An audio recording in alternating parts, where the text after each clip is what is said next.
आज मैं आपसे एक बहुत इम्पोर्टेंट सवाल पूछना चाहता हूँ। आप स्टडी अब्रॉड का डिसीजन इसलिए ले रहे हो क्योंकि आपको ग्रोथ चाहिए या इसलिए क्योंकि सब जा रहे हैं? क्योंकि अगर डिसीजन क्लियर नहीं है तो वीज़ा ऑफिसर को भी क्लियर नहीं लगेगा और यहीं से शुरू होती है वीज़ा रिजेक्शन की कहानी। हर साल लाखों स्टूडेंट्स अप्लाई करते हैं बट सिर्फ कुछ लोगों का वीज़ा अप्रूव होता है। आज मैं आपको बताऊंगा वीज़ा लक पे नहीं मिलता, वीज़ा प्लानिंग, क्लैरिटी और स्ट्रैटेजी पे मिलता है। इस वीडियो में मैं आपको कंप्लीट वीज़ा प्लेबुक दूंगा of US, UK, Canada, Germany और ऑस्ट्रेलिया, सिंपल भाषा में, बिना एजेंट लैंग्वेज के।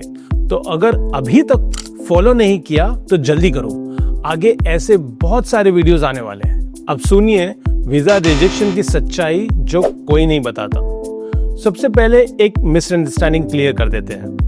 वीज़ा रिजेक्ट होने का मतलब ये नहीं होता कि आप स्मार्ट नहीं हो या आप डिजर्विंग नहीं हो। ज़्यादातर केसेस में सिर्फ एक चीज़ मिसिंग होती है, क्लैरिटी। वीज़ा ऑफिसर आपसे ये नहीं पूछता कि आप कितने इंटेलिजेंट हो, वो सिर्फ 3 चीज़ों पे जज करता है। क्या ये स्टूडेंट जेन्युइन है? क्या ये स्टूडेंट पढ़ाई के बाद वापस आएगा?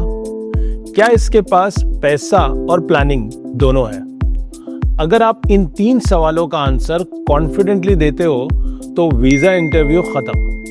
पर प्रॉब्लम यही होती है, लोग सिर्फ फॉर्म्स भरते हैं, स्ट्रैटेजी नहीं बनाते। Now let's start with country wise visa reality.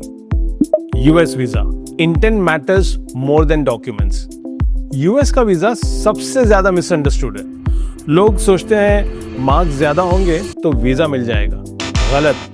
US में वीज़ा ऑफिसर डॉक्यूमेंट देखता ही नहीं, वो आपको देख रहा है। आप कैसे बोलते हो, कैसे एक्सप्लेन करते हो और सबसे इम्पोर्टेंट, आप फ्यूचर को कैसे दिखाते हो। अगर आप कह देते हैं कि I want to stay in US, that starts trouble. US को सिर्फ ये सुनना है कि मैं यहाँ पढ़ूंगा, स्किल सीखूंगा और अपने कंट्री में उसे यूज करूंगा। Clarity wins, over confidence loses. UK visa paper work का गेम है। यूके वीज़ा इमोशनल नहीं होता, यूके वीज़ा लॉजिकल होता है। आपका कैश, आपकी फाइनेंसेस, आपका एसओपी सब अलाइंड होना चाहिए।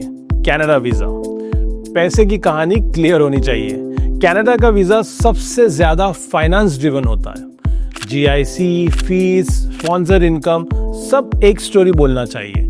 अगर स्पॉन्सर 3 लाख कमाता है और आप 40 लाख का प्लान दिखा रहे हो, वीज़ा ऑफिसर कंफ्यूज हो जाता है और कंफ्यूजन का सीधा मतलब है रिजेक्शन। कनाडा क्लैरिटी चाहता है, एग्जैजरेशन नहीं। Germany, proof over promise. Germany का सिस्टम बहुत स्ट्रक्चर्ड है, यहाँ इमोशनल एसओपी काम नहीं करता। जर्मनी पूछता है प्रूफ दिखाओ। ब्लॉक्ड अकाउंट हो, एपीएस हो, कोर्स लॉजिक हो। जर्मनी फ्री एजुकेशन देता है पर केयरलेस स्टूडेंट्स को नहीं। Australia, balance check. ऑस्ट्रेलिया एक ओवरऑल बैलेंस चेक करता है। एकेडमिक गैप है, एक्सप्लेन करो। करियर शिफ्ट है, जस्टिफाई करो।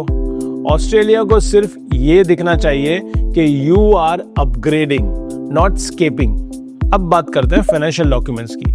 यहाँ सबसे ज्यादा लोग गिरते हैं।